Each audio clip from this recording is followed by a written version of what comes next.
Hello, ladies and gentlemen, Asgardians and mutants alike. Welcome to another Liam Maiden gameplay video. Back with more Marvel Strike Force today, where we're going to be looking at the 10 best free-to-play toons in the game currently in January 2023. My selection of the 10 best anyway. Now, the rules for selecting these toons, the rules that I used were they had to be farmable, so that rules out all legendaries. So I'm not including any legendaries here, even if you can easily farm the toons required to unlock those legendaries. So farmable, non-legendary toons only, and they needed to be useful in multiple areas of the game. So these had to be toons that you could use in Raid, in Arena, in Crucible, and Dark Dimension at an absolute minimum, War as well. So they had to really be useful across multiple game areas, and they had to be easily farmable to make them free to play accessible. So there you go. Those were the only rules. Let's get along and have a look at the list of 10 that I have come up with.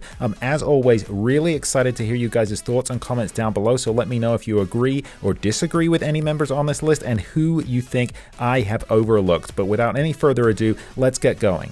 So my first pick here is Emma Frost, an oldie but a goodie. Now, people might be a little bit surprised to see Emma Frost on the list. She is one of those toons that has been in the game for a long time now, and definitely she has kind of peaked. So I definitely agree that she's coming down now off the height of Emma Frost glory that we had a little while ago in the game, like a couple of years ago in the game now, where Marauders were really a top tier team. However, that said, she still has a lot of use in the game. She's definitely an oldie but goodie. She's a great villain controller. She's got that mutant tag. She has a cleanse and she has a blind as well.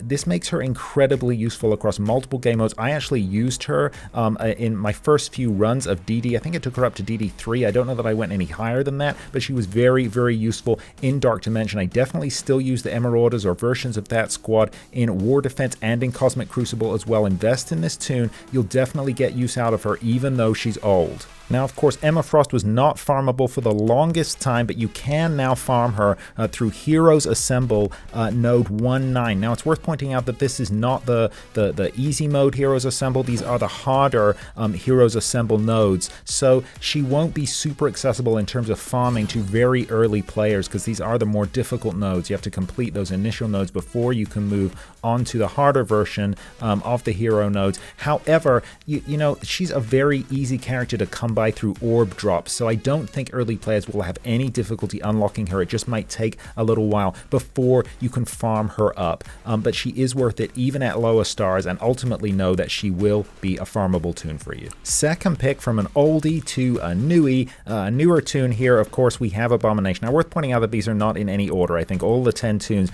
on this list are well worth investing in when you get around to doing it. So Abomination made the cut here because he is just potentially a really powerful toon. Obviously, he's part of the Gamma squad, so that is, bear in mind that that's a team with Hulk on, and Hulk is a toon that you're getting just from logging in. He's one of the login reward characters and from completing various kind of milestones along the way, so you will eventually get a 7-star Hulk just by playing the game. So that's part of the reason that I put Abomination on this list. Other members are a little harder to come by, Brawn a little harder to get. Obviously, Red Hulk is one of the Horsemen, so very difficult to get for new and potentially free to play players, but She-Hulk is also very accessible, so that's a reason that I put him on the list here. Two of his other Gamma team members are very accessible, but he stands alone as well. As a standalone character, he can be very powerful even at low stars. You see, I've only got him at 4 stars with only 2 red there, but he's still very powerful, and his AoE can do a lot of damage. Now, once again, he's on this list because, of course, he is farmable, and he's farmable in the Crucible store. Now, you will notice that he is an expensive farm. He needs those gold Crucible tokens right there, and 600 of them. Now, he's the only character that I'm going to put on here who is this expensive to farm. Everyone else is going to be cheaper than this, but so again, he might not be super accessible to brand new players, but I've put him on the list because I really do think that he's worth going after when you can, especially because you'll probably already have regular Hulk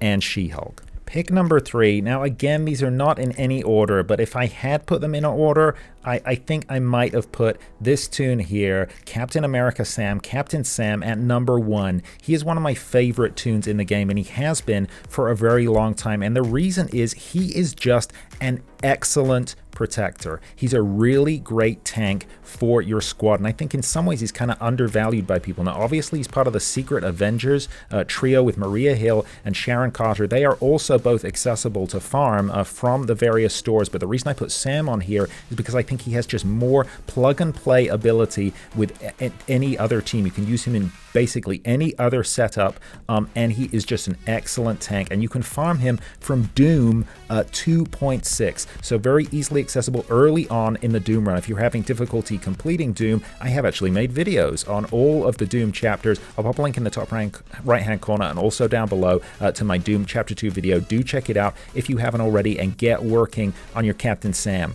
Okay, pick number, where are we at? 4. Pick number 4 is Shang-Chi. Now, Shang-Chi, much like Captain Sam, I think he is just an excellent stand-alone toon, even outside of his sort of home squad. Now, obviously, Shang-Chi's home squad is Heroes for Hire. They're an awesome squad, particularly on war defense, and the other members of that squad are also pretty accessible in the game. But the reason that I've highlighted Shang-Chi for this list right here is that he is just a damage dealer par excellence. Honestly, if you invest in him, he will just cut through other enemy toons, even at relatively low star and gear levels. His AoE can just be really, really devastating, and so for that reason alone, I have selected him as the member of Heroes for Hire that I think you should invest in as a free-to-play player in 2023. He will do you good no matter what squad, what lineup you put him in. Now, the great thing about Shang-Chi is that he is easily farmable, and he is farmable from the Heroes Assemble node 3.9. So once again, that's on those harder hero nodes, so it's going to take you a while to get there. But the best thing about Shang-Chi is that he is also available from the Blitz store. You are going to be rolling in Blitz currency. This is currency that you get from blitzing. You know that Scopely love blitzing. We all got to blitz to get those newer characters when they're entered into the game. You're going to have a ton of currency here. One of the easiest stores to farm in. Honestly, get on Shang-Chi as soon as possible. You won't regret it. Pick number 5, another oldie but goodie. We're on to Taskmaster. Now, again, this might surprise a few people to see Taskmaster on the list here. Now, Taskmaster, of course, recently had a kind of new lease of life as part of the Underworld squad with Mr. Negative, and he is amazing on that squad. That's a really great squad to be working on, especially for War. Cosmic Crucible, too. I've had a lot of success with them there, but Taskmaster is very accessible, and he has a lot of utility outside of that squad. Honestly, you can use him with all sort of lineups. He's a great villain controller,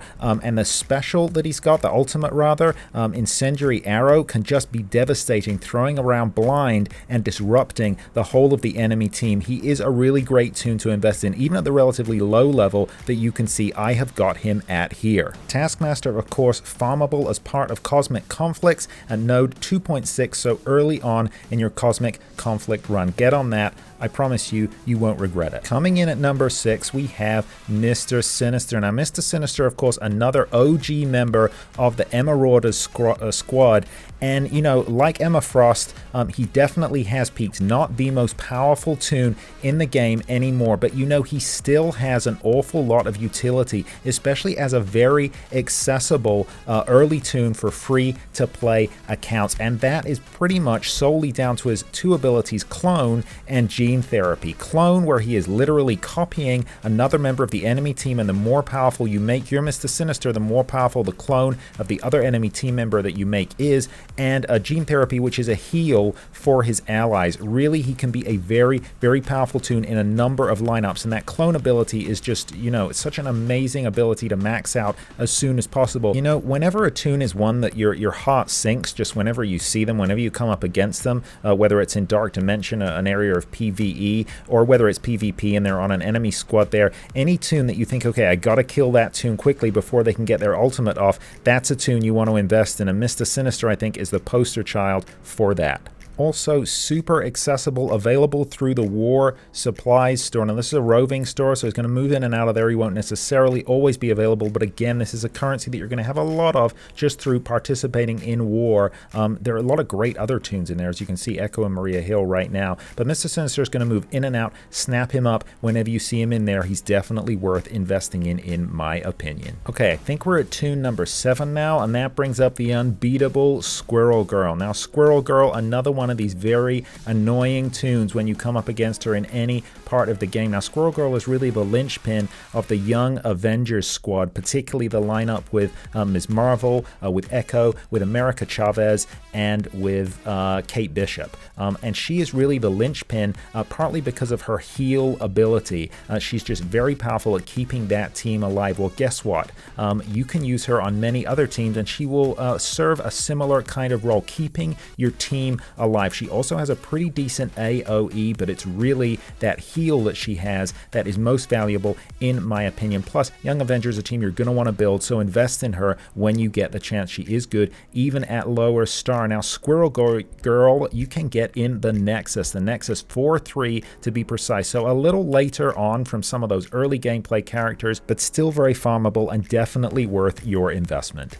Toon number 8 is the god of thunder himself, the Asgardian of Asgardians, Thor. Now, Thor, again, relatively recently had a rework, and this was part of the Avenging Asgardian squad with Valkyrie and Mighty Thor, which really gave a new lease of life again to this toon. However, I think, that is part of the reason that he's on this squad here, but even before that, he was a relatively powerful character and a relatively versatile character, okay? He's a hero, cosmic, mystic, Asgardian, and Avengers Wave 1. That means there are many areas of the game that you can use this toon in, and even if you don't have Valkyrie and Mighty Thor, you can use him with the other Asgardian characters. It's still a very effective team, especially if you're early in the game. You're going to get a lot of holds with that on war defense. He's a very good character to invest in early on, partly just because of that versatility, and he is very, very accessible. You can get Thor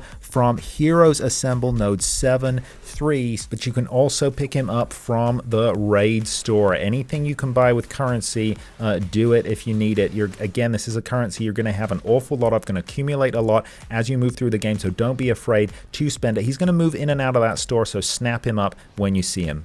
Pick number 9 is the deadliest woman in the galaxy. It's Gamora. Now, Gamora is on this list because she is just a crazy damage dealer. Now, obviously, she's part of two main squads in the game, both Guardians of the Galaxy and Infinity Watch, so she's very versatile. Initially in the game, you're probably going to get most of the use out of her with the Guardians. They're quite a good, they're still quite a good early hero team, so that's probably where you're mostly going to use her. But later on, you're going to use her in Infinity Watch. No longer a super meta team, but it's really held on there as a team that it still does a lot of damage. It can still be a pretty decent counter to a lot of things in Cosmic Crucible and in War. So Gamora, a key part of that team, very worth investing in, and she will carry Guardians for you in the early part of the game if you invest in her. Crucially, she is also available through the Blitz store, another Blitz character. This is a currency you're gonna have a lot of. She is another great way to spend it. So yeah, get on that, why don't you? Finally, topping off this list, we have pick number 10, and that is Hela, another Asgardian, the second Asgardian on this list. Now, the reason that I've chosen Hela, though, is actually not because of her Asgardian affiliation. It's because of her use with the Undead team, specifically the mechanic that she has with Zombie Iron Man. Now, do not despair if you don't have Zombie Iron Man. If you do have Zombie Iron Man, and you know, as an early player, you could still definitely have unlocked him if you were playing during the event, then you definitely need to invest in Hela. Together, they are a deadly combination. If you don't have Zombie Iron Man, Hela is still worth investing in for two reasons. Number one, you're going to get Zombie Iron Man eventually, and number two, she is going to form part of your early Asgardians team with Thor, who you already are investing in, of course, because he is also on the list. So she's going to be very useful there, but she's also useful on a number of other teams. I used her on DD2, Dark Dimension 1 and 2. She's very useful there as well, and she has a ton of uses in War and Cosmic Crucible. Definitely well worth investing in. Now, you can farm Hela in not one but two places: Villains United, Node 7, 6, and Heroes Assemble, although this is the harder version of those Heroes Assemble nodes, 2, 3. So the first place you're going to get her from is Villains United. Now, you do have to work a little hard to get her. She's toward the end of the campaign, but honestly, she is worth it. And yeah, that rounds out my list. Those are 10 of the top free-to-play farmable characters that I think people should be investing in right now. But what do you think? What do you think of my list? Any characters on there that you think, nah, we got to kick that tune off? And who would you put on that you think I missed? As always, comments, suggestions, and criticisms welcome down below. Well, that is all from me today. Thank you for being a part of this journey. If you have found it informative or entertaining in any way, please consider giving a like, a thumbs up down below. I really do appreciate it, and it helps out the channel. And hey, while you're here, why not consider subscribing to Liam Gameplay? I drop new gameplay videos for Marvel Strike Force, Star Wars Galaxy of Heroes, and a spattering of other games in there too every single week, and I would love to have you along for the ride. That is all from me today. I'll see you in the next one. In the meantime, look after each other.